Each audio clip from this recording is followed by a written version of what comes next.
Between busy schedules, free assets that are probably good enough, and the low expectations of the indie market, is it actually worth it for solo devs to bother learning a whole new skill set, a whole new set of tools, and an entire art form just to make a few custom assets? How long would it take to learn that, and how hard is 3D art really? Well, I put a month of work into learning all this shit, so stick around to see if it's worth it for you. Because if you make games by yourself, or even on a small team, then everything is your job, and some things are just going to get left behind. For me, that's usually the visuals. You can see every game I have up on my itch.io page right now is 2D except one, and it needed some help. All its assets were made in Engine. It's a local multiplayer flying game, but the only reason I made them airplanes was just so I wouldn't have to animate them or anything. What I really wanted to do is make them cosmic birds with detailed models and animations, and I'll bet that's the type of thing you're wanting to do too.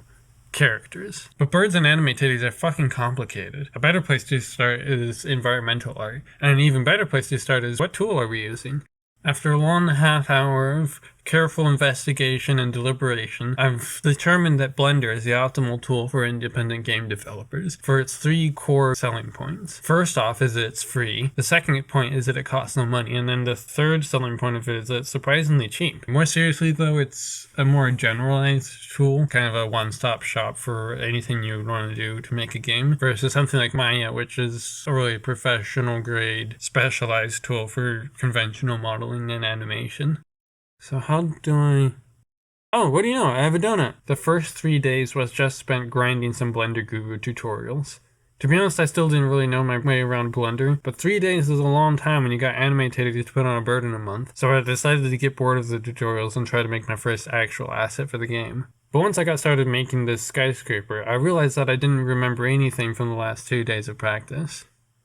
So, I spent a few more days practicing and thinking, and I've decided to change my game environment to match my skill level. I'd assumed that urban environments would be the easiest, because buildings are basically just cubes, but that's not what I found. It turns out that man-made structures are very precise, which can make them time-consuming to model and complicated to texture, whereas let's say a rock can basically just be a blob and then you can hand paint on some random texture however you like it. And Blender X has a sculpting tool that's perfect for those type of natural formations. You can see in this clip I'm trying hard to sculpt a car here, and it's actually difficult to not make it look natural. Another advantage to natural environments from a beginner's perspective is in the eye of the user. You see, humans have a really good idea of what man-made structures are supposed to look like, and we're really good at spotting the details and knowing when a detail's wrong. Particularly cities we expect to be detailed dense. Also, you can't get away with recycling buildings over and over again because people will notice. Although it's technically rare for 2 rocks to look identical, in reality most of us can't really tell the difference anyways, and you can get away with rescaling them or rotating them around a lot to create artificial variety. If you're just learning 3D art, don't make assumptions about what's easy or hard, and be willing to change your plans to suit your skills.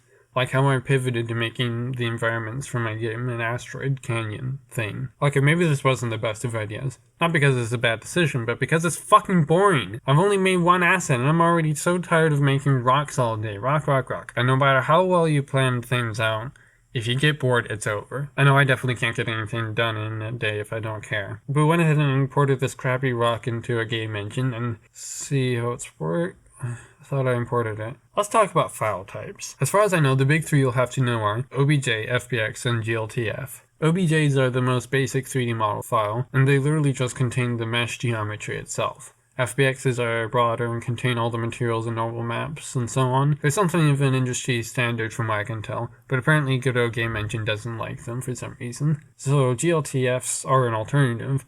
They're like FPX, but they have the plus of better performance with the negative of not being as editable from the game engine like FPXs are. So here it is imported as a GLTF, and it looks fine, but it isn't. The shape and various material properties are right, but almost everything else about the materials is wrong.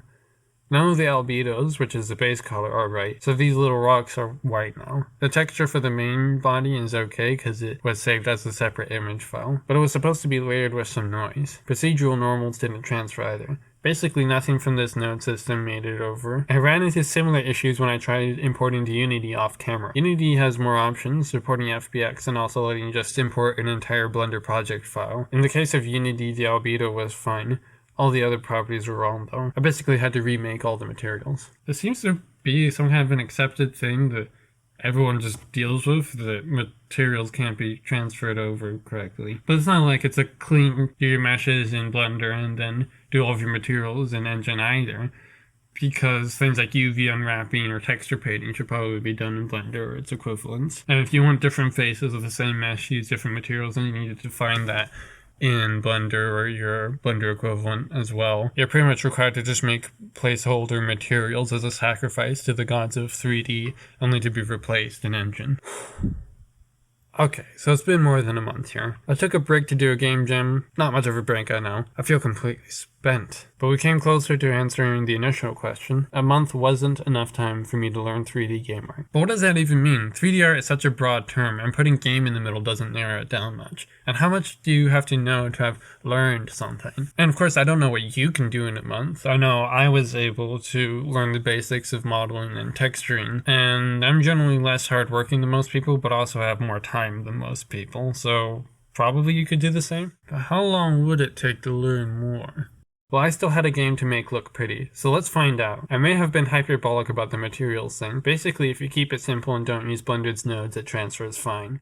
I made myself work on some more rock assets. That looks like a dildo. Now, I have heard of people making their levels entirely in 3D modeling software and importing it in one big mesh. I guess that would simplify some things. It would decrease draw calls dramatically, improving performance. One object with twice as much detail on it is better than two objects with half as much detail. Also, I could see this approach letting you make more bespoke shapes and doing more details rather than the repetition and the grittiness of modular approaches. But doing all your level design in 3D software just isn't conducive to iteration or, well, level design. Could you imagine making the whole level out in Blender and then exporting into your game engine just to find a huge ass gap in your first room? Then you have to delete the asset and go back into Blender and you would die. Instead, we took a Lego approach with separate objects to build our map out of in engine. We did one pass with just larger objects, then we made the smaller rocks and space crystals their own objects to put in once we had our level shape. I think this was a mistake.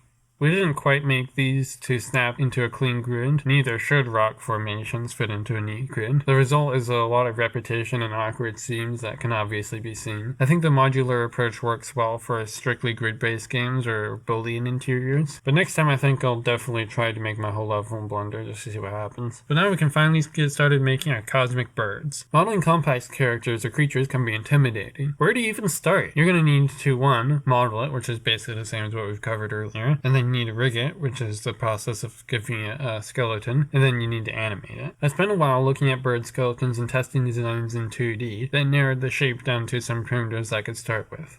And then I just looked up videos of other people modeling birds and found they all just started with a cube and extruded and subdivided into shape from there.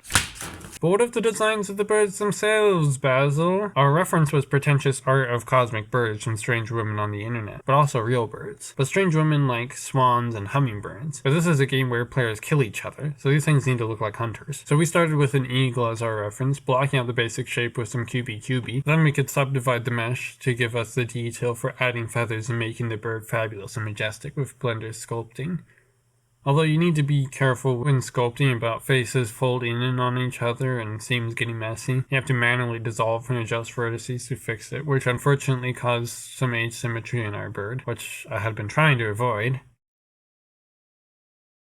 Now I want the bird's wings to trail off into transparency, like it's an ethereal being made of 1,000 galaxies. And also it had my shitty feathers. So we gave the bird a transparent texture and painted what turned into kind of a fire pattern on it. If you want to make semi-transparent materials in Blender, remember to set the blend mode to alpha blend, and when texture painting, keep the brush strength low for smooth shading. I know this isn't transparent here, but you're just gonna have to trust me. The black parts will be see-through when you export the assets into a game engine. There, what did I tell you? In order to animate a mesh, you have to do an arduous process called rigging. It means giving your mesh a skeleton and setting it up to deform the mesh around it when it moves. Then you animate the skeleton, not the mesh itself. This was fairly easy to do and actually kind of fun. That meant that we were almost done ready to implement the bird into the game. We just gotta parent the mesh to the skeleton and then use automatic weights and it moves along with the Fuck! Weights are where each bone has a list of points on the mesh, with a value of how much the movement of that bone affects the position of those points. Blender has the ability to automatically set up weights based on distance, but my geometry was fucked. And so Blender was just like, what?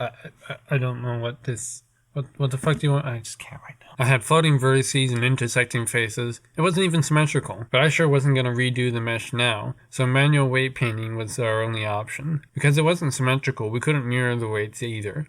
So we had to paint the left and right separately and just kind of eyeball it. This was by far the most infuriating part of making our cosmic bird. Rigging and weight painting also don't seem to be Blender's strong suits. It kept glitching and the input and overall user experience were just clunky and confusing. That was tedious, but I got it all rigged up and working correctly. Although I do want to kill myself now. Finally, we could actually learn animation, which is the thing that I had actually been wanting to do this whole time. The thing I like about animating is that the principles are simple, and you can take as long or as short as you like. You can bang out a shitty animation in 20 minutes or spend a week perfecting it. Speaking of absolute perfection, here's our finished animations.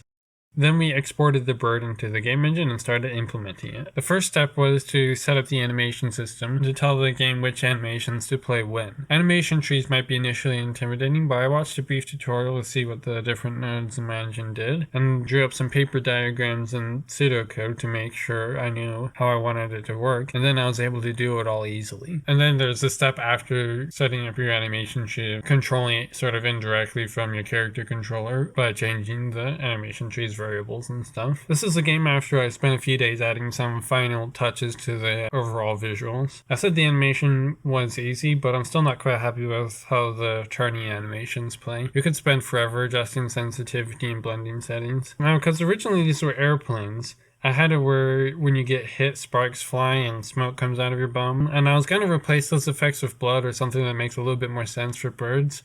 And then I realized that I don't care. So when you play the game, and you're playing the game, that's what's up with that. Also, these birds shoot bullets out of their mouths. Now, I'm definitely still not an expert, but I think after what turned out to be 2 months, I'm ready to start applying my skills and making a long-term project in 3D. You should learn to make 3D art yourself too if you make games, but I don't think you should make all of your own assets. Let me explain. One of the things I've learned in this process is that this stuff is very time-consuming, no matter how good you are. A worse asset doesn't take significantly less time to make than a good asset. The big difference is the overall skill of the artist, the quality of decisions made early on, and the amount of planning done ahead. And damn it, I got a lot of games to make, and I need to learn to take shortcuts if I want to get anything done. In summary, learn the skills so that you don't need to use them.